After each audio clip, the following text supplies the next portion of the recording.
Bonjour les amis, laissez-moi maintenant vous lire un texte, peut-être un petit peu long, mais qui va résumer bien la situation dans laquelle Adam et Ève se trouvaient lorsqu'ils sont arrivés au paradis terrestre. Voyons les faits que rapporte la Genèse d'une façon plus compréhensible et accessible pour nous. Il n'y a que des mystères pour ceux qui ne recherchent pas la signification des choses. Les grandes erreurs commises par nous, les humains, ne se produisent pas tout d'un coup, car l'intelligence et la volonté entrent en action lors de la prise de décision. Il nous arrive volontiers de changer d'idée quand nous nous en trouvons une meilleure. C'est ce qui est arrivé à Adam et Ève. Ils étaient placés dans un jardin magnifique où abondaient tous les fruits. Ils devaient les garder et le cultiver en tenant compte du plan du Créateur, le maître de tout. Adam et Ève devaient y vivre dans la paix et dans la foi, en cultivant le jardin avec ceux qui l'avaient commencé. Ils étaient donc en contact avec des êtres chutés, ayant le désir, malgré leur imperfection, de retourner à Dieu. Ils devaient aussi dispenser l'enseignement autant sur le plan humain que sur le plan spirituel, en transmettant une connaissance de Dieu plus approfondie. L'homme est un être de chair, bien sûr, mais plus encore, il est un être spirituel de par son âme, destiné à une éternité de bonheur par sa fidélité à Dieu dans la foi et l'amour. L'homme, c'est d'abord l'âme. Le corps est un vêtement qu'il utilise pendant son séjour, son voyage sur Terre. L'homme n'est pas de la Terre seulement. Dans un petit livre qui s'appelle « Le secret », il est dit « 99% de l'homme est invisible et non tangible ». Aux Hébreux, on dit « avouant n'être sur terre que comme des étrangers et des voyageurs ». S'il est un étranger, il n'est pas ici, et s'il est un pèlerin ou un voyageur, il doit à la fin de son pèlerinage retourner à son point de départ. C'est la chute qui l'a fait venir ici pour qu'il reconquiert sa perfection originelle et retourne à Dieu. Pour nous les hommes, une déviation grave commence toujours par un doute. Il faut savoir que le doute, gardé et alimenté, est le commencement de la perdition. Et le doute naît à mesure qu'une idée qui nous paraît meilleure se fait jour dans notre esprit. Elle se renforce si on la communique à quelqu'un qui l'approuve. C'est l'illusion. Elle se dessine et devient de plus en plus séduisante à mesure que l'on l'entretient dans la pensée, qu'on l'entretient dans la pensée et qu'on l'entoure de raisonnement. L'illusion paraît réalité, elle paraît vraie.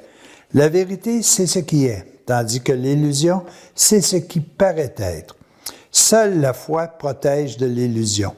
Plus la foi grandit, plus elle devient lumineuse. Elle est une certitude alors que les convictions humaines sont incertaines et sujettes aux changements et aux déviations provoquées par l'illusion et la facilité. Retournons maintenant au paradis terrestre, rejoindre Adam et Ève. Au centre du jardin, il y avait l'arbre de vie qui maintenait à la fois la vie divine et la vie humaine en conditions parfaites ainsi que de notre relation avec Dieu. Cette condition-là était chez Adam et Ève et chez également les 144 000 autres âmes qui étaient descendues avec eux pour pouvoir venir aider l'humanité à retrouver le chemin du retour vers le paradis céleste.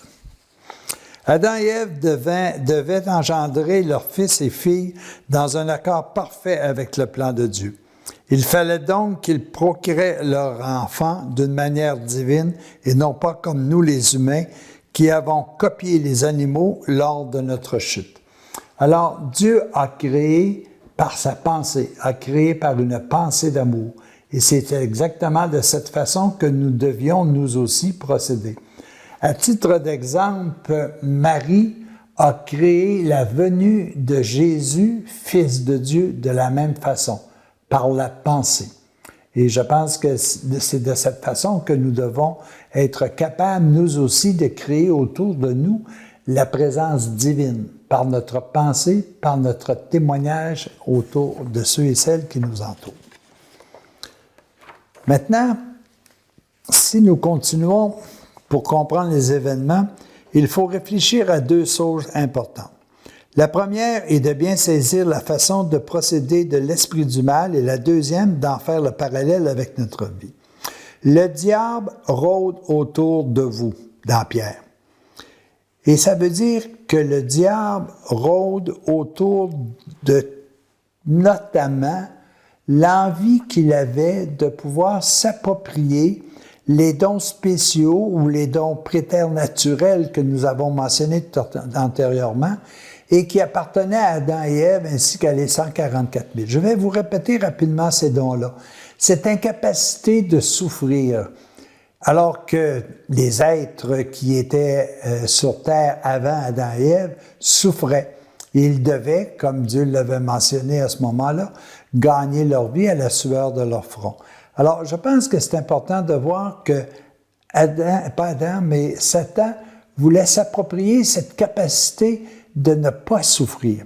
Il voulait aussi s'approprier cette immortalité, alors que, contenu dans la chair, il ne pouvait autrement que mourir pour pouvoir revenir à l'immortalité.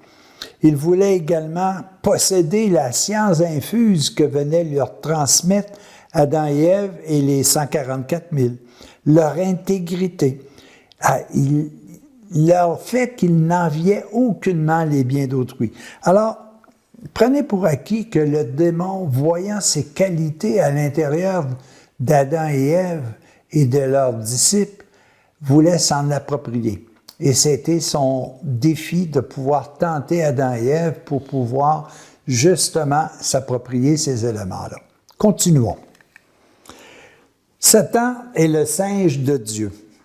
Il copie Dieu pour passer doucement ses idées et conduit imperceptiblement ses victimes à son but ultime. Il vise notre séparation d'avec Dieu en nous éloignant peu à peu de notre Créateur.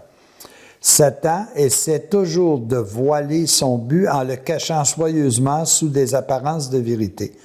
Rappelons-nous que le diable ou Satan n'est pas capable de dire la vérité, car le diable est menteur et père du mensonge. Il n'a jamais dit à Adam et Ève qu'il voulait s'approprier ces pouvoirs préternaturels qu'ils avaient. Il ment toujours sous les apparences de vérité. À titre d'exemple, regardons toutes les interrogations auxquelles nous sommes confrontés de nos jours, tout en nous rappelant que notre chute originelle a commencé non pas en voulant faire le mal, mais bien en voulant faire mieux. Exemple, est-il mal d'avoir une maison de 200 000 et plus? Est-il mal d'avoir une auto de 75 000? Est-il mal d'acquérir énormément de connaissances, de puissance? Est-ce que c'est véritablement mal que de fabriquer des armes alors qu'en grande quantité pour se défendre en cas d'attaque? Alors, il y a une foule de situations comme ça que nous pouvons dire tout simplement, oh, c'est pas si mal que ça. Et c'est comme ça que que le démon a approché Ève tout simplement en lui faisant croire qu'il serait mieux. Imaginez-vous comment est-ce que ça serait important que nous puissions nous unir ensemble pour pouvoir profiter de tout ce que tu as de, de supernaturel. Ça nous permettrait tellement de grandir vite au niveau de notre population. Et je vais vous lire en terminant ce petit texte qui est un peu un dialogue entre Satan et Ève. Mais, dit Ève timidement, cela a été défendu par Dieu. Qu'est-ce qui a été défendu par Dieu? C'est que nous puissions procréer à la manière, entre guillemets, de l'animal. Et ça, c'était difficile parce que ça voulait dire que nous tombions véritablement dans le mal. Il nous dit, si vous mangez de ce fruit, si vous vivez de la même façon que ceux qui vivent selon la connaissance du bien et du mal, vous mourrez certainement. C'est-à-dire que vous prendrez matière et que vous verrez plus tard mourir à cette matière pour pouvoir retenir. Pas du tout. Et là, c'est Satan. Pas du tout, chers dames. Vous ne mourrez pas. Au contraire, vous donneriez ainsi la vie à beaucoup d'enfants pour pour qui vous seriez une mère très aimée et très admirée. Pourquoi Dieu vous a-t-il défendu cela? Il vous l'a dit lui-même, c'est l'arbre de la connaissance du bien et du mal. Dieu ne veut pas que vous arriviez à la connaissance du bien et du mal, parce que si vous y arriviez par vous-même, vous serez indépendant. Vous n'aurez plus besoin de lui pour vous guider. Vos yeux s'ouvriront et vous serez comme des dieux connaissant par vous-même le bien et le mal. Si Dieu vous a défendu cet arbre de vie qui apporte la vie et la connaissance, c'est tout simplement parce qu'il veut maintenir sa domination sur vous et sur votre descendance. Il vous a donné la liberté de choisir. C'est le plus merveilleux attribut qu'il vous a donné. Il faut vous en servir pour votre bien. Jusqu'ici, vous deviez donner la vie à vos enfants en union avec Dieu. Mais voyez vous-même que vous n'avez plus besoin de Dieu pour faire vos enfants.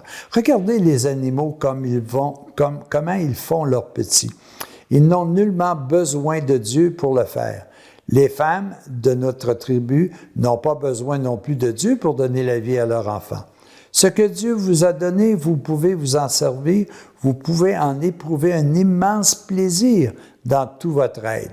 Et ça, c'est un texte que nous retrouvons dans la Genèse. Et c'est ainsi que le beau jeune homme se rapprocha de plus en plus d'Ève. Il la caressa. Et finalement, elle accepta de faire l'enfant qui aurait une si belle destinée, unir la matière au divin.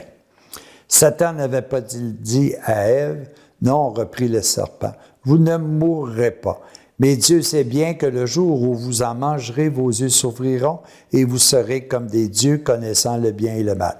Il avait raison, parce qu'on ne meurt jamais. Il faut quitter la matière. Ça, c'est une mort. Mais Satan a dit, vous ne mourrez pas. Non, on ne mourra pas. L'âme et l'esprit ne mourront pas. Quelle plus belle destinée peut-on espérer? Et Ève accepta. Elle éprouva le plaisir et partit proposer le même plaisir à Adam pendant que le beau jeune homme disparaissait. Les yeux d'Ève s'ouvrirent et elle sut qu'elle avait désobéi. Il fallait cacher sa faute. Elle n'avait qu'un moyen, aller proposer la même chose à Adam qui accepta à son tour. L'adultère sera ainsi caché puisqu'Adam verrait naître un enfant qu'il pensait être le sien. La Genèse nous dit qu'après la faute, alors leurs yeux, tous deux, s'ouvrirent. Ils virent qu'ils étaient nus, assemblèrent des feuilles de figuier et s'en firent des ceintures. Alors voilà le cheminement de la tentation. Et ça, c'est vrai aujourd'hui aussi. Nous avons exactement le même processus, que ce soit de l'ordre d'Adam et Ève avec Satan, mais c'est aussi vrai dans chacune de nos pensées. Vous savez, le plus grand adultère, c'est lorsque nous avons décidé de faire notre plan plutôt que le plan de Dieu. Alors, c'est une démarche que je vous demande de réfléchir encore. Regardez dans la Genèse comment lentement s'est produit la déviation d'Adam et Ève du plan parfait de Dieu. À la prochaine. Bonne réflexion.